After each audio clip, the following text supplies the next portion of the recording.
Alors, je vous ai apporté quelques petites nouvelles de France et des bonnes nouvelles. On a des bonnes nouvelles. Johnny va mieux. Je parle de Johnny Hallyday, enfin, il va mieux que demain.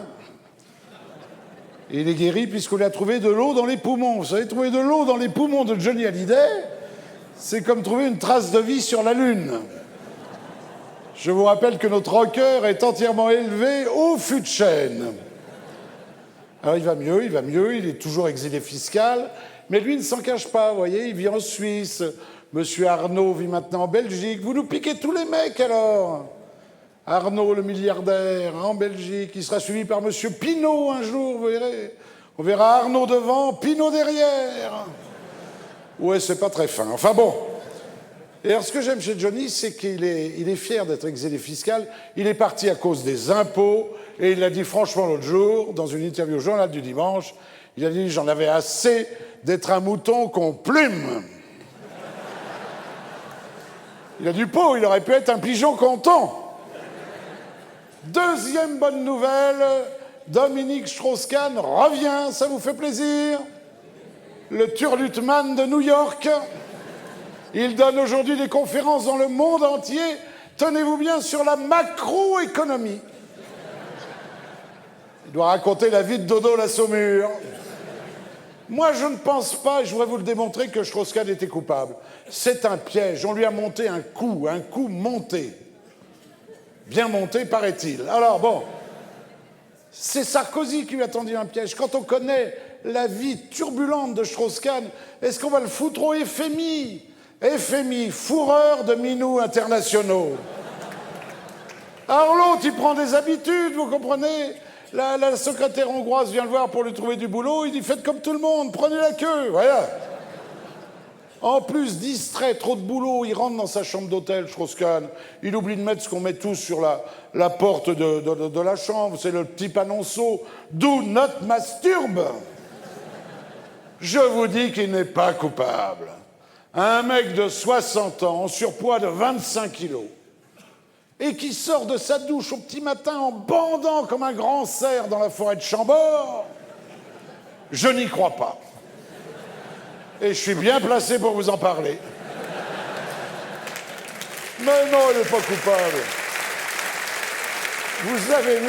Vous avez vu le train de vie de Strauss-Kahn, franchement. Il vit avec des couilles en or, il n'a pas risqué de finir la bite en tôle. Allons. Et la troisième bonne nouvelle, c'est que le cyclisme est enfin un sport propre. Nous avons en France fait le ménage. On a dégagé Jeannie Longo. Ça m'a fait de la peine, hein, Jeannie Longo. 50 ans à avoir des problèmes de cycle. Hein. Bah, c'est son mari qui trafiquait l'OPO. Mais enfin, c'était peut-être pour lui, parce que quand tu vois Jeannie Longo sans OPO, tu peux pas grimper le col de l'utérus, hein, c'est pas possible. Aujourd'hui, Armstrong est défait de ses victoires. Vous vous rendez compte, ça fait 15 ans, ils ont mis 15 ans pour s'en apercevoir. Tout était normal jusque-là. Que le mec, en pissant sur le macadam, te fasse un trou, c'était normal. Qu'il arrive à chaque étape avant la caravane publicitaire, c'était normal. Qu'il soit dans les Alpes alors que les autres étaient encore dans les Pyrénées, c'était normal. Alors la question qui se pose aujourd'hui, à qui va-t-on remettre les 7 maillots jaunes d'Armstrong? Alors on a pensé au second, tous exclus pour dopage. On a pensé au troisième, dopage. Dernier, dopage. Alors, aux dernières nouvelles, on va remettre le maillot jaune à Gérard Rolls. Il est con, celui-là, il est con. On n'est pas là pour dire du mal, mais alors vraiment... Vous l'avez vu au milieu des coureurs, il est aussi à l'aise que Christine Boutin dans une revue du Crazy Horse Saloon. Vous voyez qui c'est, Christine Boutin? Oh, elle est sympathique, mais elle n'est pas très très jolie, voilà. Mais image de catholique traditionnaliste, elle a dit l'autre jour, j'ai essayé le préservatif. Ah bon, c'est son père qui aurait dû le faire. Alors vous, c'est formidable, vous recueillez nos milliardaires, c'est pas génial? Il faut dire que maintenant nous avons la gauche, vous savez. Il y a 2-3 mecs honnêtes, mais pas plus. Il y a M. Payon, c'est ce qu'on va faire. M. Sapin qui nous donne les boules.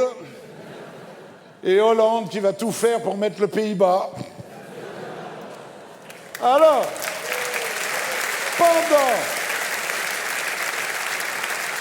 pendant que les Français viennent en Belgique, moi je vous dis, amis belges, allez en France, il y a du boulot pour vous. Faites de la politique chez nous. Vous serez peinard toute votre vie. Faites de la politique et soyez un petit peu voyous, c'est tranquille. Ça vous tente, ça, non? Politicien français voyou, c'est sans risque. En Arabie, t'es un voleur, t'es amputé. En France, t'es un voleur, t'es député. Et puis voilà. Merci beaucoup.